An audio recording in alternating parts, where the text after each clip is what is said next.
Welcome back to Chasing the Sun. This is the second episode of our Whitehorse trip.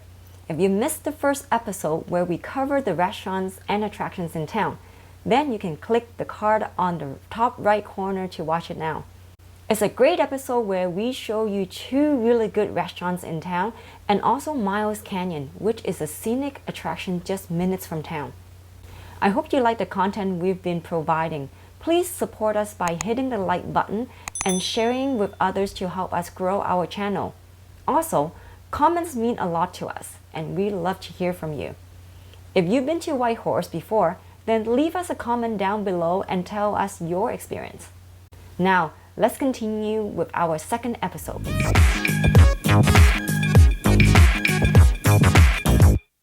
Good morning. It's our first morning here in Yukon. The air is so fresh here. I love that. And look at the big sky. Isn't that gorgeous?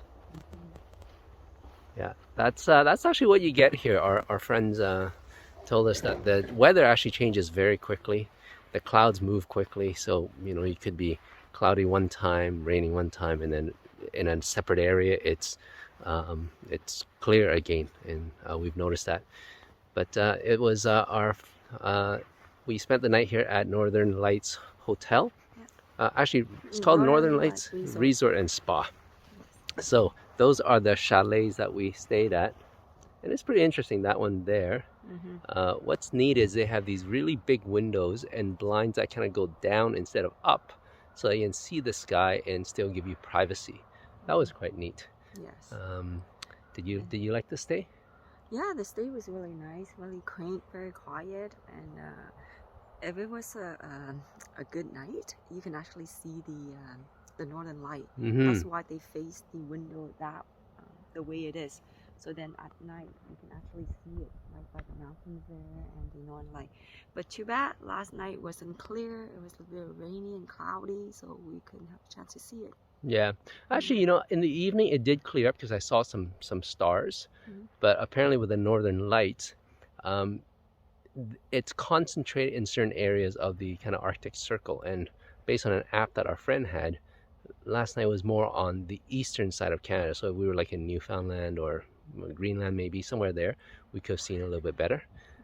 So that's just the luck of the draw, I guess. If you are planning to come up here to see the northern lights, the owner here, Toby, said that February, March might be the best time because that's when it's really cold and you have less clouds.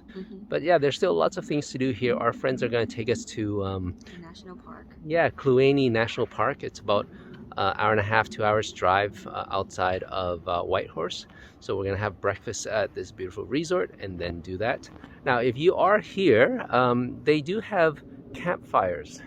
So every evening, they host a campfire for everyone to sit around. They have stories, they talk, and it's between 10 to 2, so that hopefully if the northern lights come out, everyone loves at it together and they talk about it. So yeah, if you're here, you can try that out. Other than the chalets that we stayed at, I don't think this teepee is available, but they do have these log chalets here that you can also book. Very nice hosts. I do recommend staying here, especially if you're trying to see the northern lights. And there's a hot tub here which you also have to book. We didn't know that. We thought we can just kind of go, but yeah, book it. Maybe because it's COVID too, they kind of put that restriction on. So yeah, we're gonna have breakfast and then head over to Kluane National Park and show you what that's like. Hurry.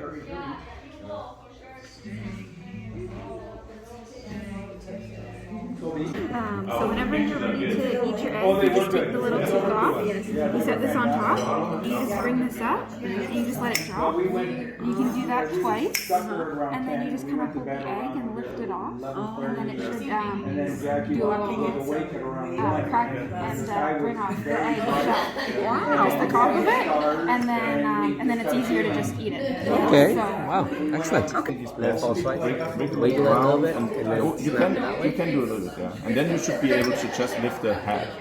Okay, my turn to demo this. Let's see if it's gonna work.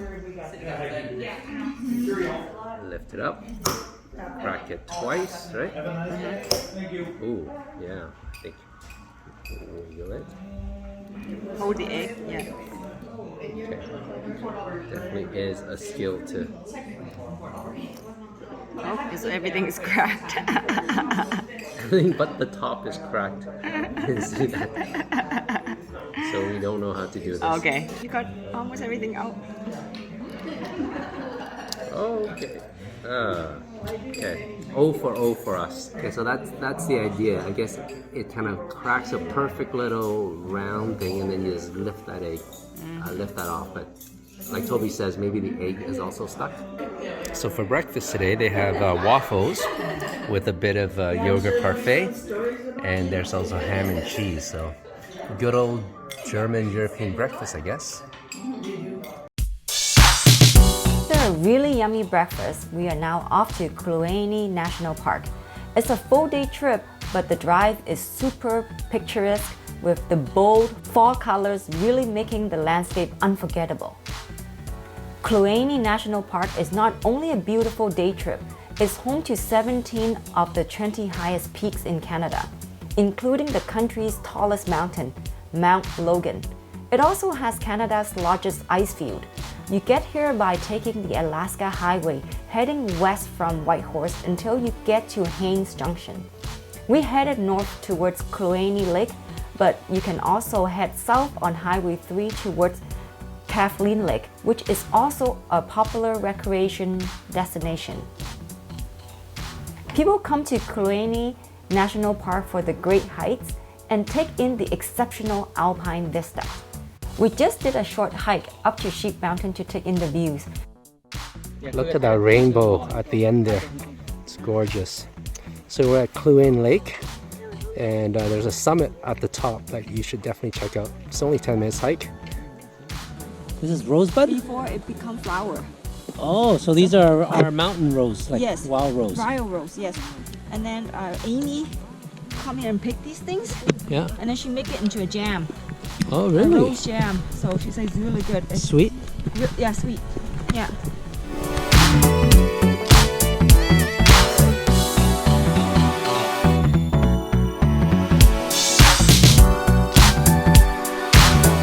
The nice thing about Kluane is that there's a beautiful scenery even on the highway level. At every turn, in fact.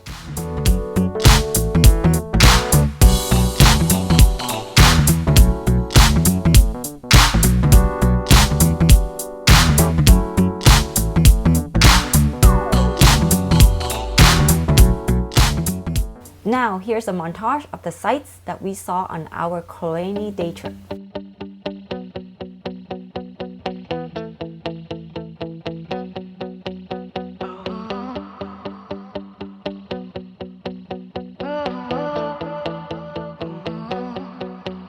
I was walking down the street and you were there staring at me, standing there as if we should meet, and I knew with you it'd be easy.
On the way there, our local friend showed us this great rest stop where there's an old wooden bridge to explore.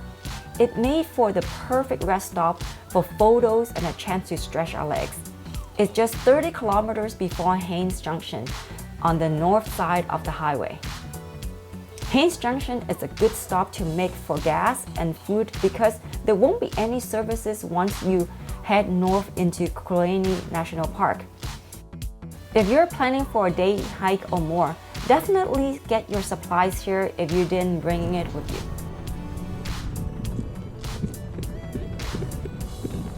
So we're on our way to Kluane National Park. We're actually just outside of the national park and just grabbing some snacks for the hike. But look at that beautiful mountain range. I just love it. I had to take that.